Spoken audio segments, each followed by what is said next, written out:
Hello, Blizzard fans! This is FalconPaladin coming to you with yet another daily Blizzard upload. This is a game between CranK and Bisu on Terraform, the latter edition. Wow, my throat is feeling a little bit sore right now, but I'll power through because I love you guys. On the bottom right of Terraform, the latter edition, we have the red Terran player who went random. It is CranK. And on the top left of Terraform, the latter edition, we have the blue Protoss player, Bisu. Alright, so CranK was nice enough to send me a giant group of replays from his times on Ladder and Legacy of the Void.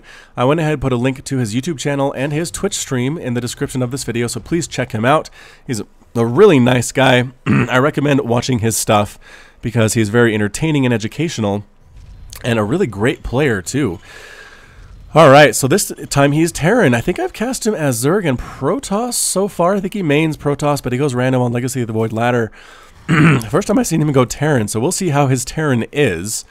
If it is strong enough to defeat Bisu's Protoss strategies. So going after a little bit of harass here. 2 SCVs versus 1 probe. Usually the SCVs win that one. Bisu backing on out. But again, getting the scout off, recognizing there's no proxy barracks going on here, no proxy weirdness I have to worry about, which is a very big relief for Protoss players, because Protoss do not like to see proxy barracks at all from Terran. Can be very, very scary indeed. So just scouting things out, I don't think really... Oh, I guess he does want to fight. I was going to say it didn't want to fight. This one's a lover, not a fighter, but guess what? Zap into the face is what this probe was born to do, and definitely still alive. The control on this has been pretty good so far. Getting the orbital command, making a Reaper, and getting all 3 workers on the gas. So fairly standard stuff right now from CranK here with his Terran. We're getting double gateway opening with a cybernetics core. Probably adepts. Adept harass is really good early game. I have to imagine that Starcraft is going to change that. Blizzard will change that at some point in the future, but excuse me. For now, adept openers are ubiquitous. So 1, 2, yep, there it is. Double adept opener, chrono boosting one of those gateways forever and ever, trying to get those adepts out very, very quickly. The Reaper coming up might do some damage if the adepts are not home, but if the adepts stay here, they can deal with the Reaper fairly easily. So it's kind of a catch-22. If you send the adepts out, they can do damage, but then you're dying to a lot of stuff. The Reaper here at home. And if you do not send the adepts out, then your Terran opponent can just macro up as long as they want. They don't lose any SCVs, but you're okay. And actually, you know what? This works. Yep, going to use Psionic Transfer to chase this guy down. They are pretty quick with their shade, and instead they let the Reaper go. And yeah, Bisu says, you know what? I'm going to see what I can do with these adepts, try to kill all that I can, and just hope that the adepts at home can deal with this Reaper. The Reaper's not actually choosing to be offensive at all, going a weird roundabout way to get back home. Coming after these groups here, Psionic Transfer does actually go through there, going after an SCV, just going to use their attacks on this command center. Adepts only do 10 damage, but 23 damage versus light. So not great against buildings, not great against marauders, but good against Marines and Reapers, that's for sure. So we're going to follow these guys around. They do kill an SCV there, and just dancing back and forth, trying to do whatever harassment is entirely possible, forcing a pull of a lot of SCVs off the line here. 2 more. Oh, 4 adepts. This is great for Bisu. And boom, Marine dies. Another Marine dies. These guys can stand in here and kill as many workers as you send my way, CranKs. Oh, and he's doing the Psionic Transfer thing where he's going to go back here. Oh, just kidding. He faked it out. Oh, Widow Mine! Ah, almost got the Widow Mine. It is light, so it does take that extra damage. Another SCV dies as well. CranK has now lost 7 SCVs and 2 Marines to this harass. Psionic Transfer does not trigger Widow Mines. Oh, what a brilliant play indeed. Coming along the backside here with 3 adepts, taking out more and more SCVs. Wrong place, wrong time. Reaper dies. Going after Marines, individual Marines falling left and right. Adepts are just so tanky. They have 90 shields, 90 hit points. A Widow Mine shot does kill 1, but 2 adepts are trapped in the corner, killing all they can before they fall, and they do. So 1 adept is still alive. There's a forward pylon being placed here as well. 16-second warp-ins on that forward pylon. Are we going to do it? Yes, we are. Look how long this takes. It's like something's broken, right? I mean, 16 seconds, as long as the pylon is not touching a nexus or a gateway. Pylons that are touching nexuses or gateways, like this one, warp in 2 seconds. So basically, Blizzard is saying if you're using the pylon defensively, we want you to be able to warp in quickly, but if it's an offensive thing, we want to slow that down a little bit. So they did full surround with the SCVs, and they're going to be able to get these guys, but the Marines are going to fall too, going after individual SCVs that are left here.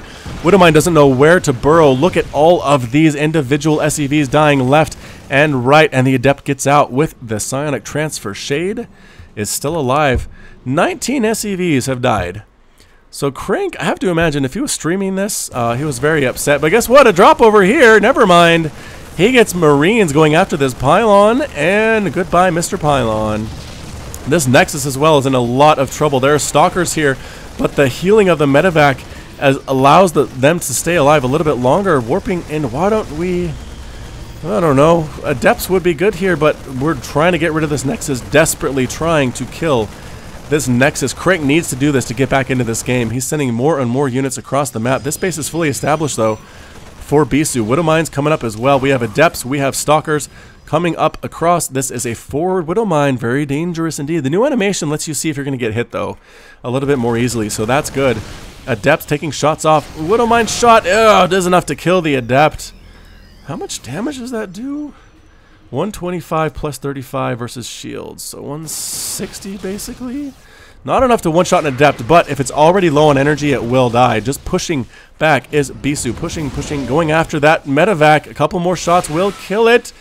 One more maybe. The Stalkers are trying to get there. There's 7 hit points. It does escape. CranK thanks his lucky stars for that one. More Adept harass, though. Might get this mule before it expires. I don't know. The shades come in. Everybody retreats, obviously. And yeah, back at home, we have a factory here. What is going on for Bisu? Making a forge. Cybernetics core, another forge, going for double upgrades. And this third base is up and running. 53 to 32 total harvesters. Bisu being so annoying with this Adept harass. And looks like he's giving up on it, though. He's heading back home with his Adepts. He's going to switch up into something against this bioplay. Yeah, against this bioplay that CranK is going for, you probably need Disruptors, you need Storm, you need Colossus, you need something. You can't just go straight Adepts, I don't think, against Terran. So we'll see how Bisu does here, though. And yep, more probes coming up, just transferring to that third base. Going to try to get that saturated as well. Man, Bisu 61 to 36 total harvesters. Units lost tab, 20 SCVs have died for CranK. A Reaper, 11 Marines, and 2 Widowmines, to 8 Adepts, and a probe. That's it. Bisu's been playing this extraordinarily well. We'll see if CranK can manage to pull out a victory, though. I mean, never count Terran out, man. They have mules. Mules can make up for a lot of stuff. Back to the production tab. We are getting +1/+1 for Bisu. CranK is also getting +1 infantry armor, getting Stim, Marines, Marauders, Widowmines. Fairly standard stuff indeed. No Liberators, surprisingly. Medevacs instead. Liberators are available. They're really good against Protoss, so alright, whatever. If CranK wants to go Marine, Marauder, Medevac, and Widowmine, that is his prerogative. Observer scout things out here with the Marines and the Marauders moving out across the map, recognizing the timing of that, saying the army needs to come out to meet them. You don't really want to fight at your front door. Oh, double Stargate coming up and getting that shield upgrade for the Adepts, making them even more and more tanky. So here comes the Psionic Transfer. What you can do is kind of block these guys in from behind using the Psionic Transfer ability, and then let your Stalkers in the front do a lot of damage too, but not a lot of Stalkers available for that strategy. I'm not sure if that's going to work out. A couple Medevacs coming up at the same time. This battle is going to be a big one. So we're going to see who's going to win this for sure. Adepts are getting a pretty good concave, but they're backing out, and now they're going for it. Adepts coming from the left side, from the top side, stimming backward, killing all they can. But look at these Adepts. They just refuse to die, going in against these Marauders. Maybe not a great idea, but still they're going for it. They're throwing their balls of energy at everything they can. All the Marines are now dead, and that's it. CranK calls the GG. CranK is defeated, and Bisu was victorious. So, all right, pretty intense little TVP there. Man, that Adept harass was so good from Bisu. Just incredible. Again, he killed 20 SCVs back there. CranK did what he could. He had Widowmines, he had Marines. He tried to hold it off. He did manage to hold it off, but again, the attack that came off his 2-base was just not enough. And that was it. He succumbed. So pretty fantastic play there. CranK, again, does send me both wins and losses. So if you're watching a CranK replay, do not assume that he wins. All right, so this has been FalconPaladin with yet another Daily Blizzard upload. Hit that like button. Hit that subscribe if you like what you saw and what you heard today. You can also catch me on Twitch, Twitter, and Facebook, all at /FalconPaladin. And until next time, as always, you take care of yourself.